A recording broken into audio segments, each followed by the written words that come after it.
Ils font partie du décor des grandes villes sénégalaises, notamment la capitale Dakar et Saint-Louis. Ces véhicules appelés cars rapides occupent le quotidien des Sénégalais. Depuis leur introduction dans la circulation en 1975, ils arpentent les rues dakaroises pour convoyer travailleurs et étudiants. Pourtant, ce type de véhicule qui était prédestiné au transport de marchandises a été façonné par des artisans sénégalais pour l'adapter aux besoins des personnes.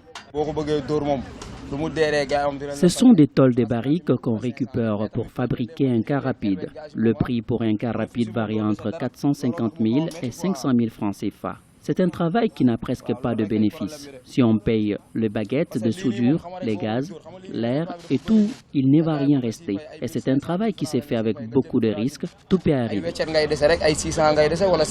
Avec la crise de l'emploi des jeunes et le chômage grandissant, le car rapide a été un moyen efficace, voire une opportunité pour plusieurs Sénégalais de trouver une occupation. L'activité économique qui tourne autour de ce véhicule peut être lucrative parfois, malgré la conjoncture.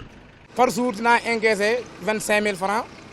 Par jour, on peut avoir 25 000 francs CFA et si on déduit le versement et les petites dépenses sur la route, il ne nous reste pas assez d'argent. J'ai voulu faire autre chose pour ne pas tomber dans le banditisme. On ne gagne pas grand-chose, mais avec le manque de travail ici à Dakar, on n'a pas le choix.